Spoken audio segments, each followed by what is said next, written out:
Hello, this is a video companion to my written guide on the weapons from the Dimension Wars event in Unison League, which can be found in the description. It'll generally be kept up to date with changes as time goes on, but the information here is very generalized, so it should remain applicable for all elements of Dimension Wars, given that the basic principles of rerolling weapon procs are the same across every element. If there's any extremely notable changes, they'll be in a pinned comment, but the goal is that you can walk away from this with an understanding of how the weapon procs work, and you can decide for yourself which ones are best for you. Because that's the big question that everybody's asking about these. What's the best proc from the Dimension Wars weapons?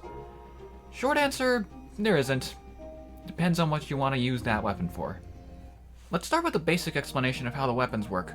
With 10 Dimension Wars medals, you can exchange for a Dimension Wars weapon of that element.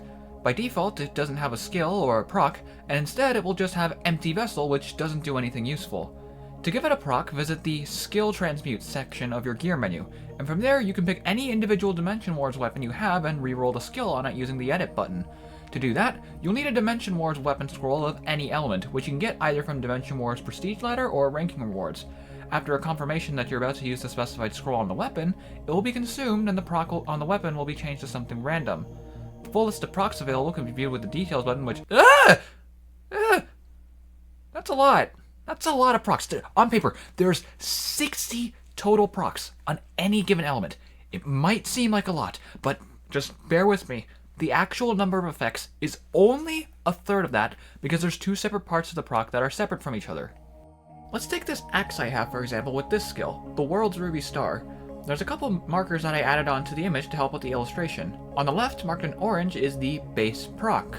There are only 20 base procs that can appear when using a scroll to change the skill on a Dimension Wars weapon, a full list of which you can see here on the left.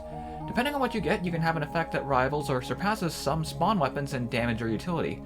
Unfortunately though, from what players have reported, it seems like not every proc has an equal chance to be given when changing the skill using a scroll, with the weaker or directly outclassed procs being weighted to appear more often. Regardless, this base proc is what the effect is. In this example, the World. Every Dimension Wars weapon with the World will have this same effect of recovering 5 costs and filling your Unison gauge by 3 when activating. Moving to the other part of the example, on the right is the Modifier, marked in blue.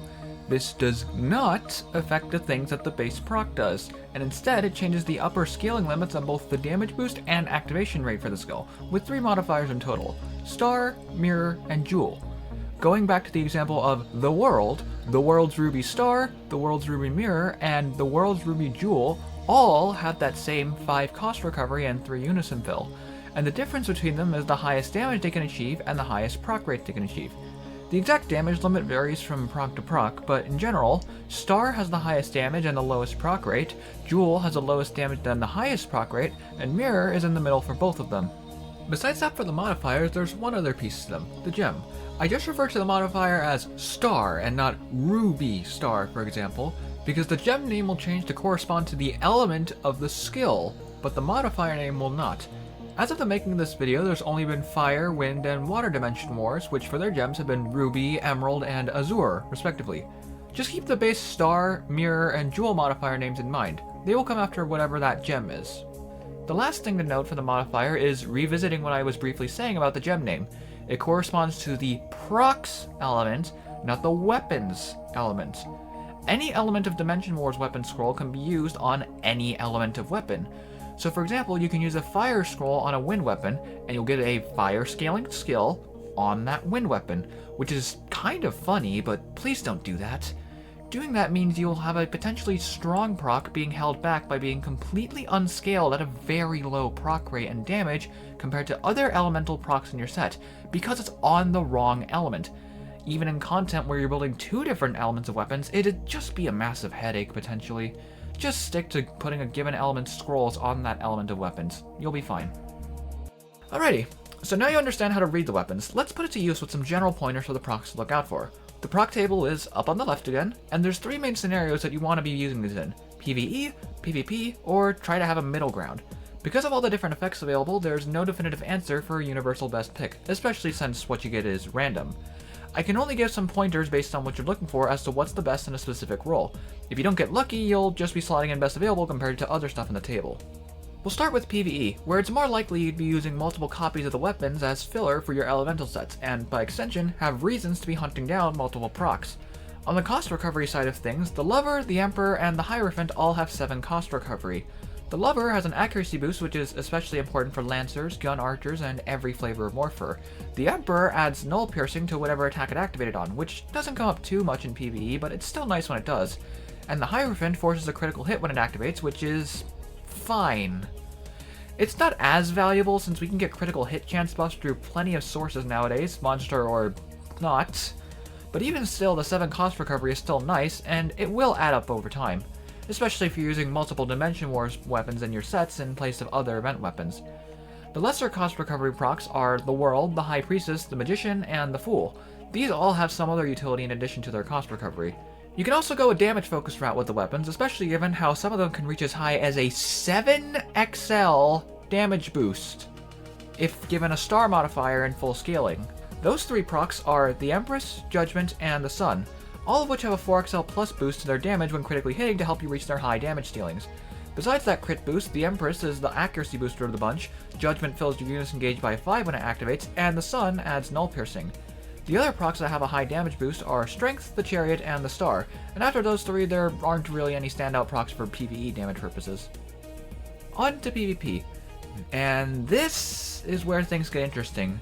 Since besides the usual effects of procs that you can get with spawn weapons, many of the Dimension Wars procs also have effects much more applicable in PvP. To counteract this, all of them, PvP focused or not, have their activation rate limited in PvP. Most of them are hard capped at 50% activation rate, but there's 4 in particular that are so powerful that they're even lower, only able to activate 30% of the time at most. Death, the Star, the Emperor, and the Sun.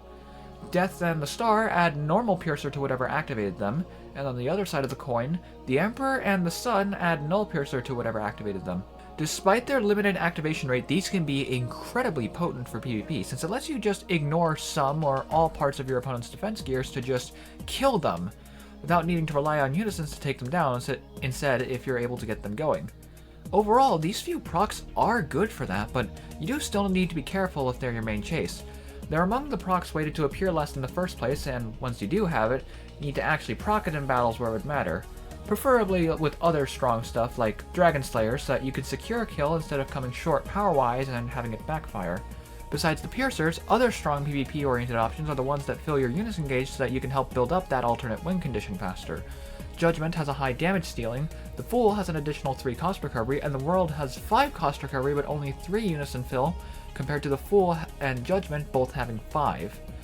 The last thing for PvP specifically is that if you're someone who leans heavily on inflicting status ailments to do things in neutral, you could also potentially get a proc that helps with that by boosting the success rate of those statuses.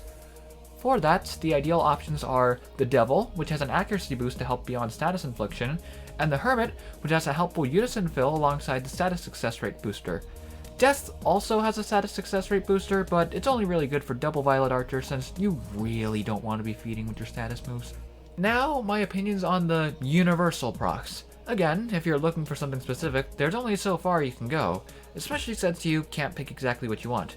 Just know that you don't have to rush infusions on these, you can keep and use multiple of each weapon for different purposes, but, that being said, my best pick for generalist procs go to the Lover, the Fool, the World, the Empress, Judgment, and the Emperor. All of these procs have potential for mixed utility. They have high damage potential, Unison fill, cost recovery, and in the Emperor's case, null piercer. Most of these are replaceable with spawn procs in some way or another, but if you don't have them, then these are the best alternatives in the proc pool. I can't emphasize enough that since you can't pick, you might have to settle for something lesser.